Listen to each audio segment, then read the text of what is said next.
Yeah. Hello, good morning, everybody. Um, it's my pleasure to be here with you. And today I'm going to try to share with you my experience using this kind of laser. Um, the quartz head laser ablation of the prostate, um, uh, in which we use the twister fiber. I always like to call it QLab. I've been using this technology now for almost 10 years. And actually, it's one of the best technologies that I'm using. Um, are my slides apparent to everyone?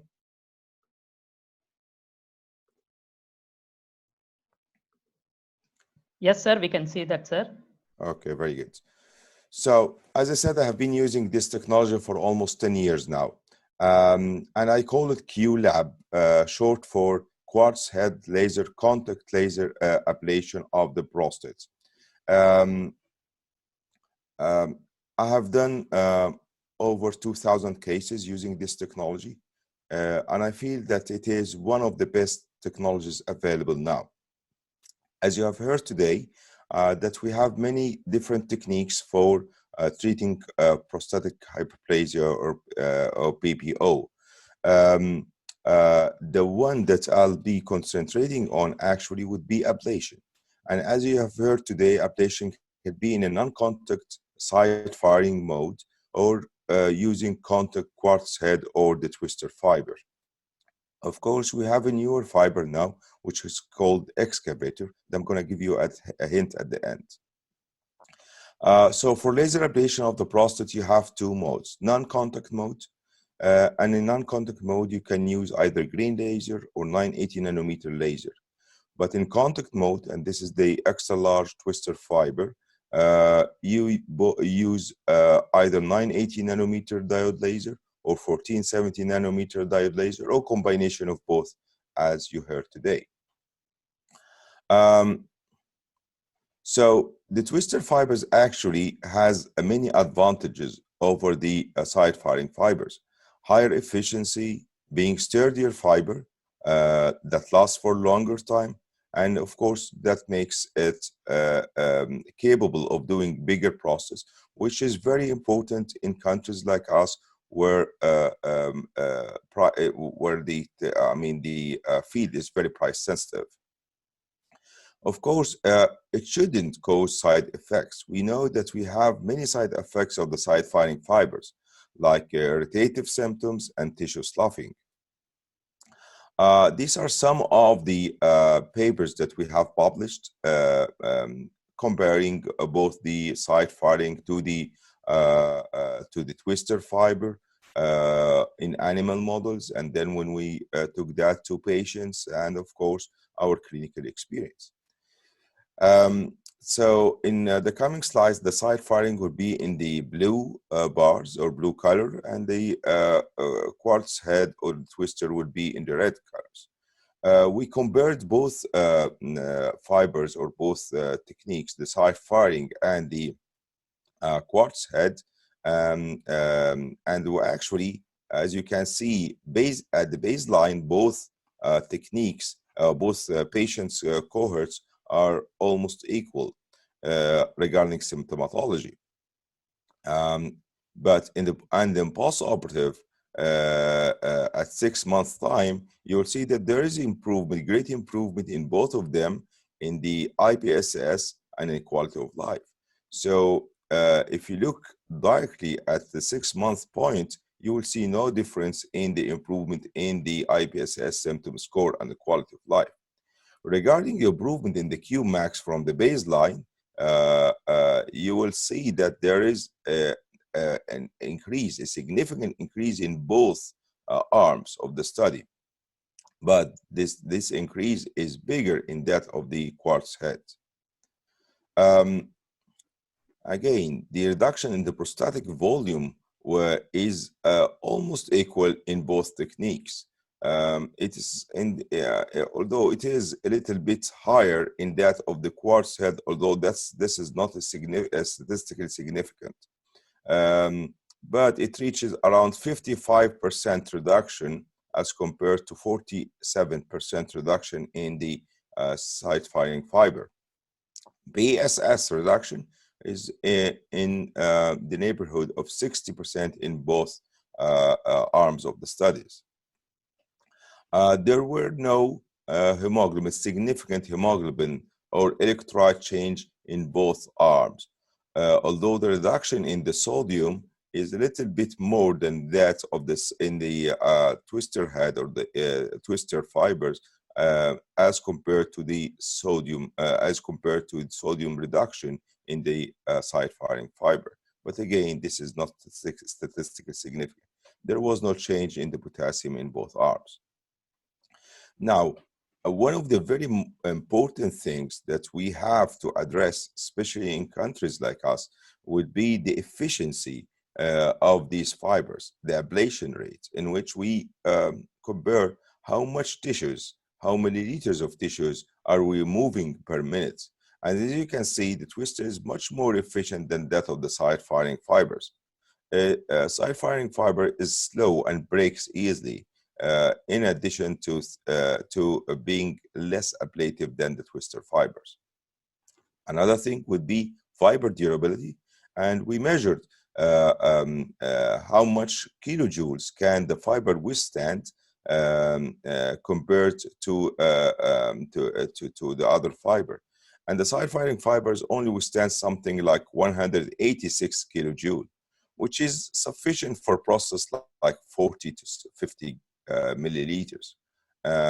Twister fibers are really much sturdier, and they can persist for more than 600 kilojoules, and this is sufficient to finish 100 to 120 milliliter prostates with a single fiber. Of course, at the beginning of your experience, you will find that you will not be able to do that big prostate with a single fiber, but with growing experience, you will find that you'll be able to do even up to 140 milliliter down to the capsule with a single fibers. The most important thing for me would be the complications.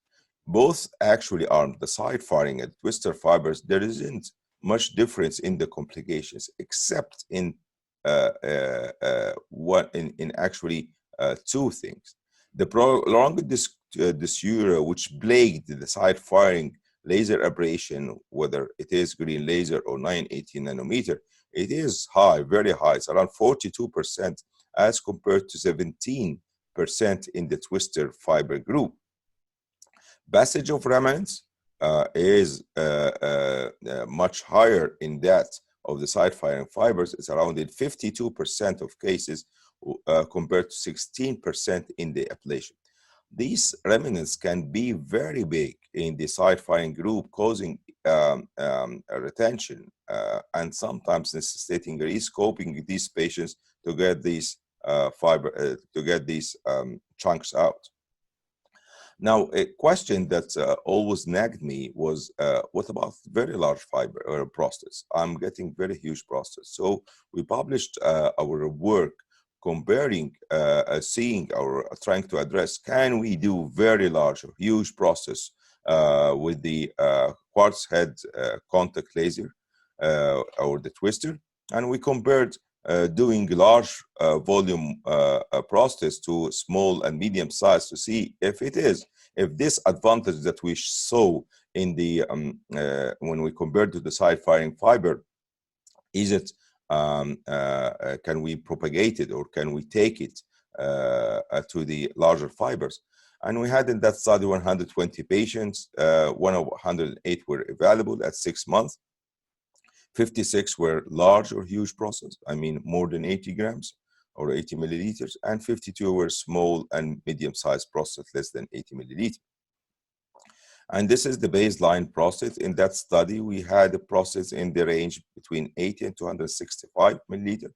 But later on, we were able to do much bigger prostates. And here today, we have the largest recorded prostate to be done endoscopically. And in this case, it was done by twister fiber.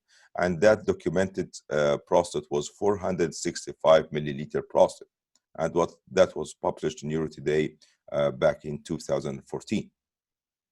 I have a bigger one, but unfortunately it wasn't documented, and that was 520 milliliters. You have just to be patient, but there is no difference in the technique. Now, of course, as you can see, the OR time here is longer in the large prostate as expected, and the laser time, of course. But when you correct this to milliliter per minute, they are almost equal. Actually, the large prostate, the laser is more efficient in removing the tissues. IBSS was equivalent at the baseline. But surprisingly, the large prostate improved better when we compared the IBSS at 6 months follow-up point. And again, the same was seen in the quality of life. Equal at the baseline, improvement is bigger in large prostate, and we cannot actually understand why is the improvement better in the larger prostate compared to the smaller ones. Maximum flow, again, improved more in the large prostate. Again, we don't understand why should that happen. And there was no change at the hemoglobin hematocrit or the electrolytes at the baseline. So there isn't significant change in any of them. When we look to the complications, prolonged dysuria was more in the small size prostates. It was around 26% compared to 7% in the large prostate. But of course, the passage of remnants was more in the large prostates, and it was in the range of 10% compared to 7.6% in the smaller prostate, which wasn't that statistically significant. I'll come to the technique later on to show you how do I do this. And this technique is actually the one that I developed and published in the Journal of Urology.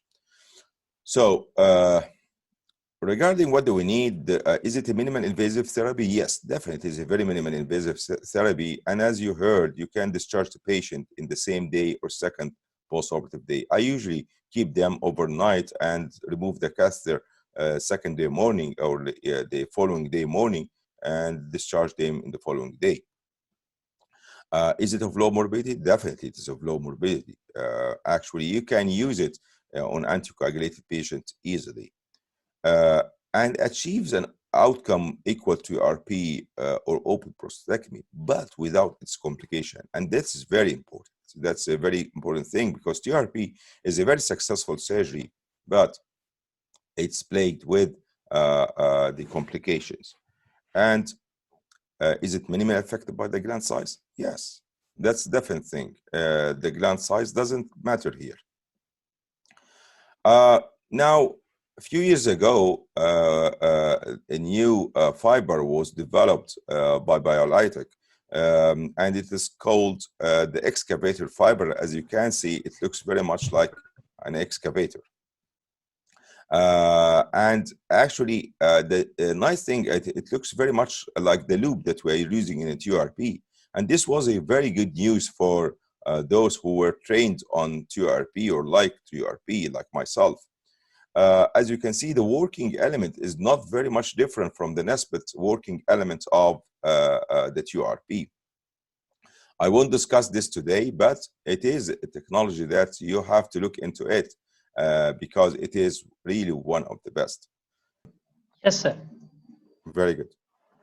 So this is the system that I'm using. It's an older one from Leonardo, but it's higher power. It's 300 watt system.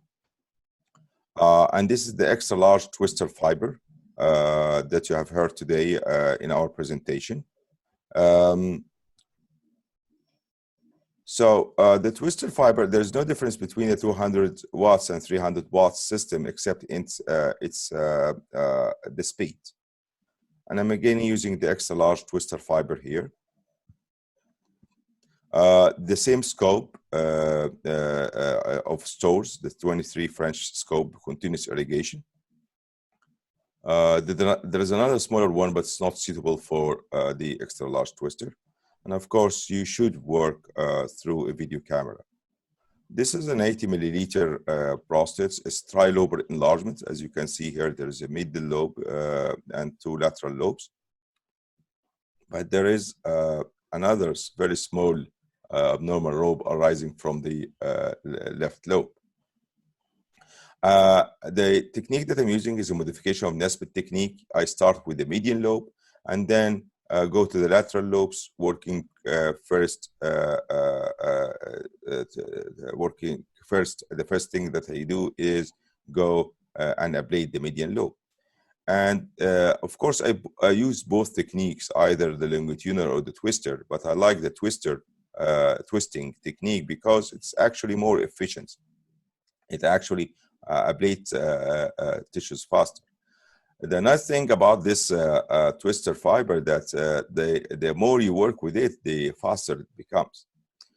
And of course, you need to apply some pressure to the tissue, because if you apply pressure to the tissue, the ablation rate becomes faster. If you apply less pressure, then it becomes more coagulative. So you can switch between both of them.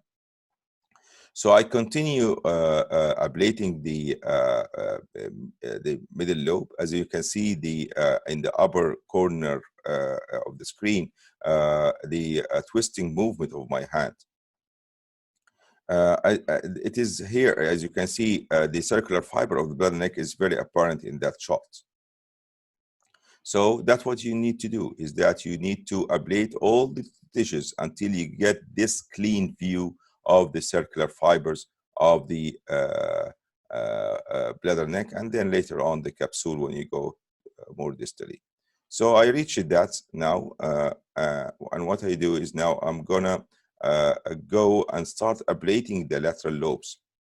And here, although we start anteriorly like that of the Nesbitt, but we don't go all the way to the capsule. What we do is that we take the tissues layer by layer, and then we move more distally towards the apical lobes. So as you can see here, I start first anteriorly, and as you can see in the upper corner, I turned my scope upwards. I start at 12 o'clock. And as I said, I don't go all the way to the capsule. I start at 12 o'clock and then go to, for example, 2 o'clock, more laterally. And then after that, 5 o'clock, or until I reach the area where I ablated the middle lobe. The vapor that you can see, this is a very efficient vaporization. You can't see this with any other technology. So I keep doing this until I reach the capsule everywhere. Of course, you can use this fiber with any technique that you want to do. The thing that after hundreds of cases, I found that being systematic would save you time, would make you more efficient, and would make you able to remove more tissues in the same, with single fiber. So as you can see here, I reached the capsule. I started to reach capsule everywhere. And as I said, I continue doing that until I reach capsule everywhere. And this is the difference between the right lobe and the left lobe after ablated the left lobe.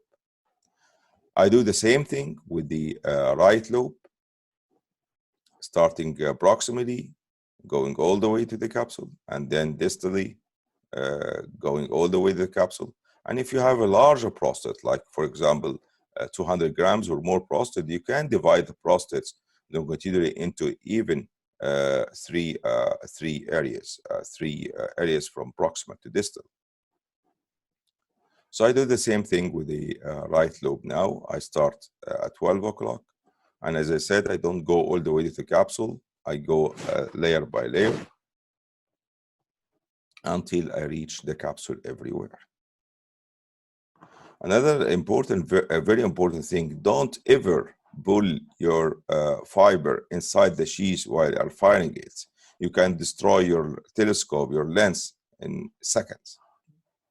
So this is something that you have to be very aware of while you're working. It's a very powerful laser, so you have to keep this in mind all the time. Another thing that I found important to save your telescopes for a longer time is that you have to use high flow irrigation. This, of course, cools the fiber and prevents propagation of the heat to the lens. So here I now working on the distal part of the prostate. And as I said, I always work systematically, and I seldom change my technique, which makes it much faster. So as I can see, I reach it now. I'm very close to the. If you have a bleeder like this, I don't bother. I just continue ablating as long as I have tissues, and it stops right away. If it doesn't stop, then you can apply the laser without any kind of pressure, very close to it. I mean, just touch it and fire the laser for 10 seconds or so. It stops any kind of bleeder. So as I said, I keep working until I reach capsule everywhere. When you start, as you can see, I can see capsules everywhere, here and there. Now, I go to the apical lobes. Some of my colleagues, they choose to decrease the power when they are ablating the apical lobes. I don't do that. But the thing that I do, I always keep in mind, apical lobes don't need to be ablated all the way down to the sphincter. You need to ablate the obstructing part of the apical lobes only. So I usually stopped at the mid-vero in large prostates and the proximal vero in small prostates. And I give myself a safe distance between this and the sphincter, between the apical lobes and the sphincter. Using this, I never got a stress urine incontinence case. Yes, I got some urge incontinence in the first few days, but never stress urine incontinence because of sphincteric injury. This is the final view. Now, as you can see, the vero. This is the safe distance between it and the sphincter, between the ablated area and the sphincter. I'm doing the same thing with the right apical lobe now.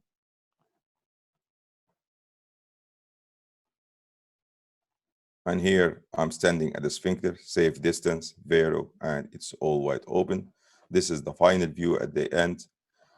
Now you can see some shreds here, and of course you always have this problem is that you are not having any tissues for pathology. So what I did is that what I developed, and I'm doing it since 2013, that I actually go in with the resectoscope, get these carbonized fibers very superficially, remove them, send them to the pathologist. The pathologist at the beginning will keep nagging you that the tissues are not very suitable for for pathology, but later on they will learn. This is the difference between pre and after the laser.